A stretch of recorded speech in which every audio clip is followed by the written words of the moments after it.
Bueno, vamos a dar el comienzo a una sesión un tanto especial. Lo hemos llamado concierto didáctico, pero en realidad se trata de reflexionar en conjunto y con una orquesta excepcional frente a nosotros para ver cómo suenan las cosas de las que hablamos, sobre un lenguaje que no siempre conocemos tan de cerca y sin embargo es el de nuestra época. De lo que se trata es de tratar de pensar esta música, disfrutarla de una forma mayor a partir de experiencias que podamos hacer con la escucha y con la escucha consciente de lo que vamos a oír.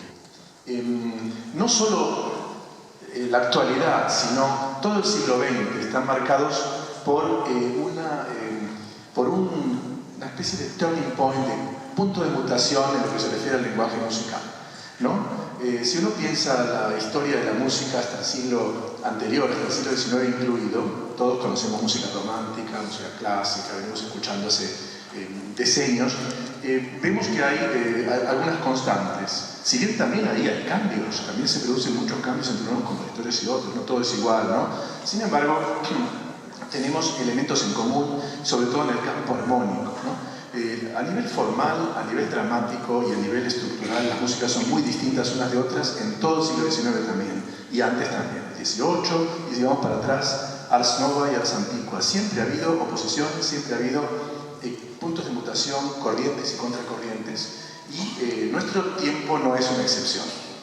Si uno mira el comienzo del siglo XX, ve que cuando se agotó por crisis interna, digamos así, el sistema tonal, que era el sistema que usaba la música hasta ese momento, se agotó la crisis interna a la que me refiero, es que el propio uso extremo del cromatismo llevó el sistema modulatorio, el sistema de resoluciones armónicas que aún escuchamos en la música popular. Todas las músicas populares, o muchas, cuentan con eso, porque suelen ser o tonales, o modales, o variantes de esto. Las músicas que oímos aún hoy, de índole popular.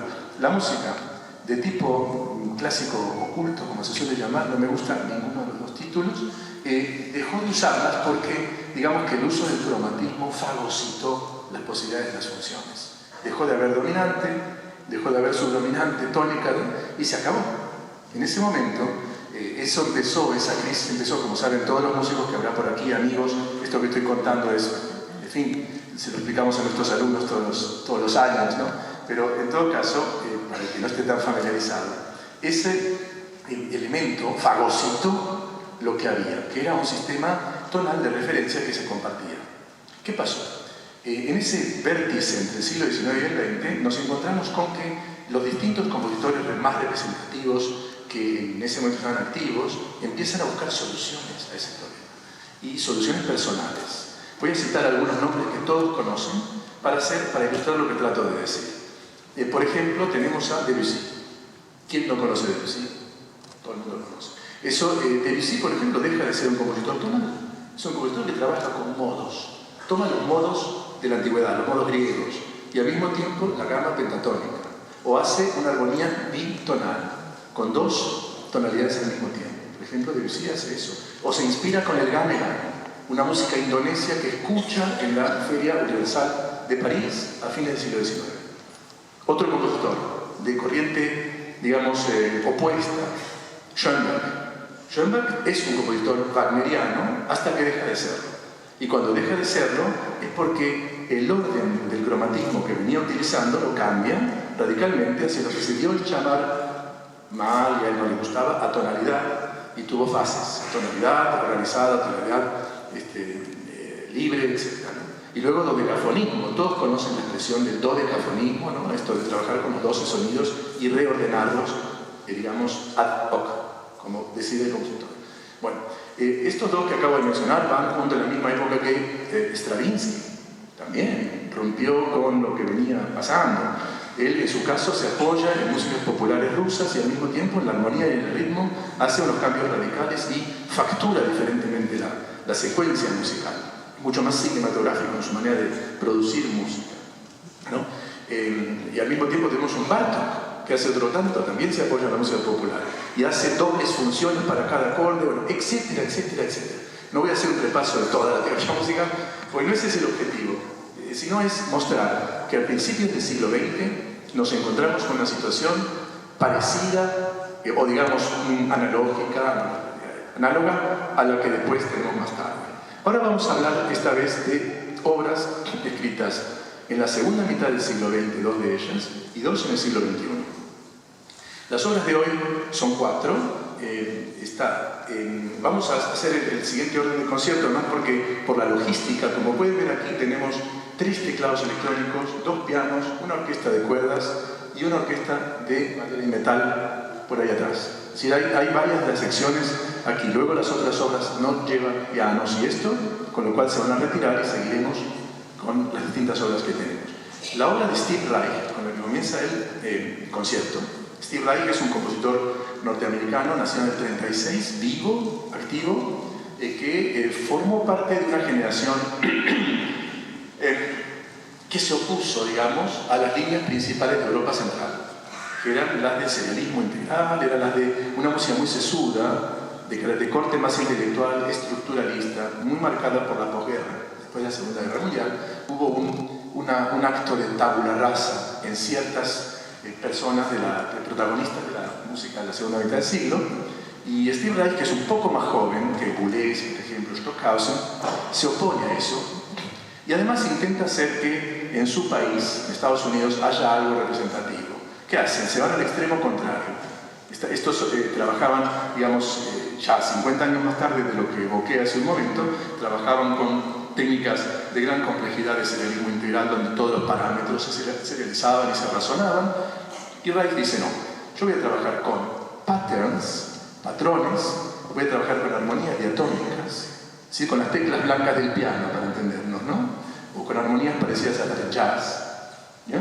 Y son acordes, es decir, que conocemos todos también a través de la música popular.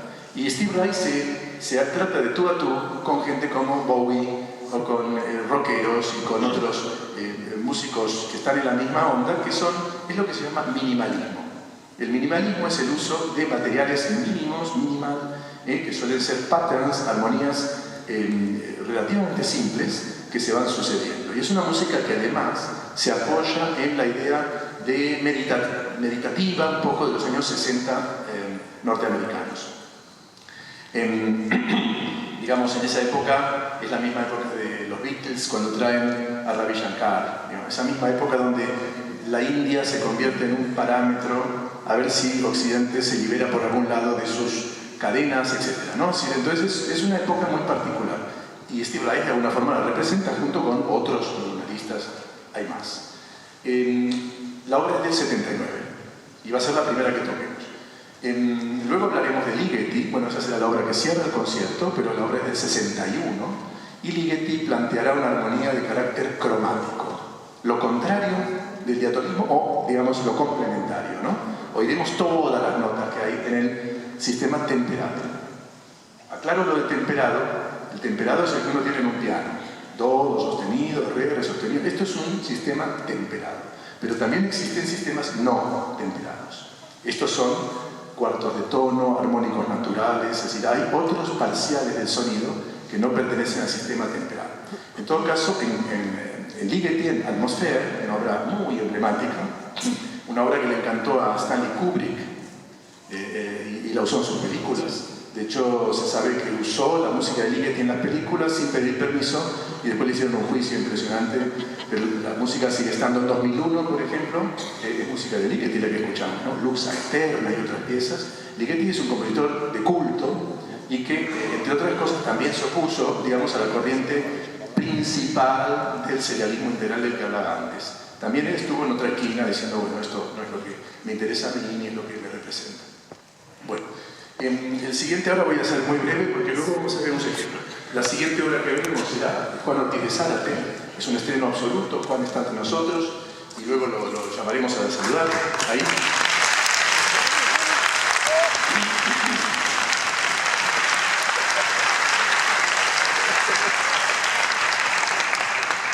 Muchas gracias por el aplauso para Juan.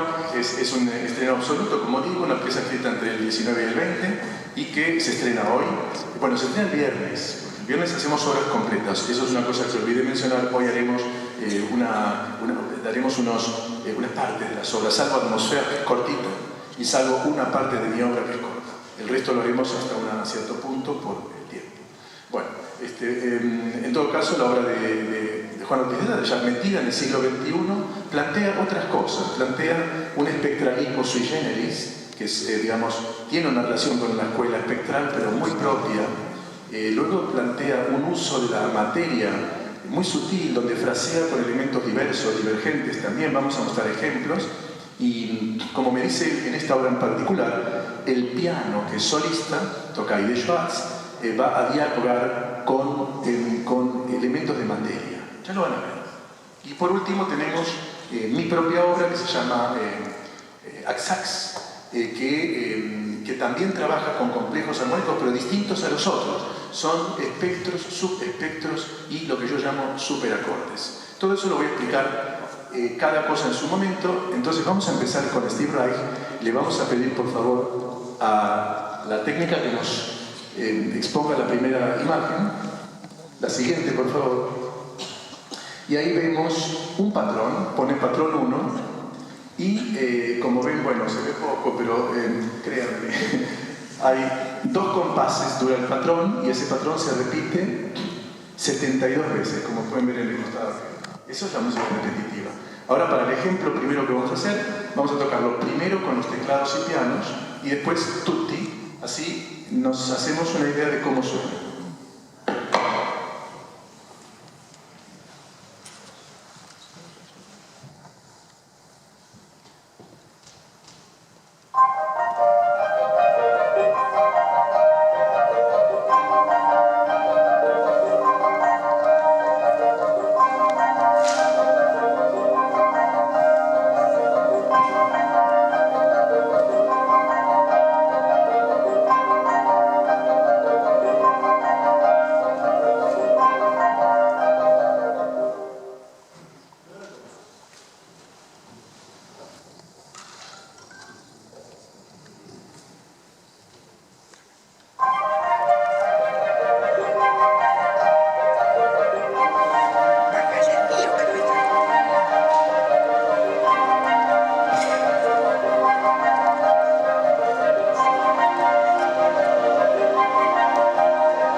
Pasamos a la siguiente diapositiva. Y estos son los acordes de los que se hablaba antes, y quisiera que los escuchen. Son acordes muy típicos de esta obra. Como ven, son acordes que tienen séptima, novena, oncena y trecena. Seguro que han escuchado acordes así. Compás 41, por favor, vientos y metal.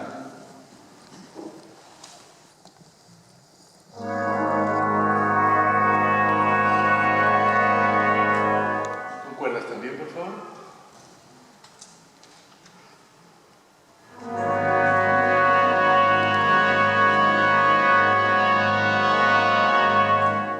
No tiene nada que envidiarle a un acorde clásico romano. Compás 51, mismo grupo, vientos y cuerdas también, es decir, metal y cuerdas.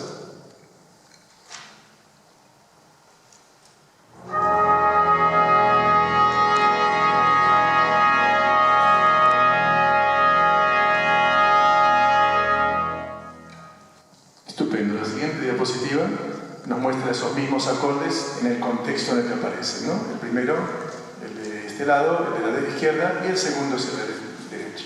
¿Seguimos, por favor?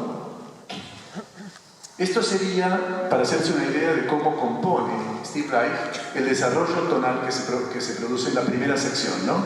Fíjense que pone Do eolio, Mi bemol eolio, Re eolio, Mi mixolidio, etc. La dórico. Son todos modos y va modulando a través de esos modos. Eso luego lo vamos a escuchar, pero ahora mismo para saber cómo es el plano. Seguimos con la siguiente, por favor. Aquí tenemos el segundo pattern. Vamos a ese ejemplo que es compás 195. Tocamos todo directamente el compás 195 para escuchar el segundo pattern.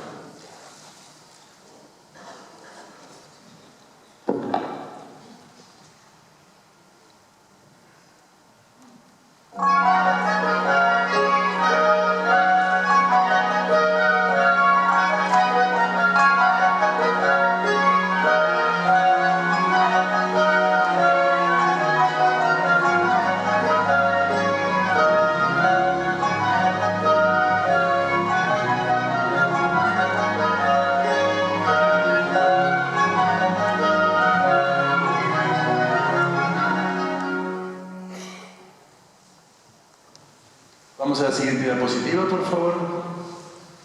Y ahí tenemos otro pattern. Este es el segundo. 313, compás 313, por favor.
La siguiente.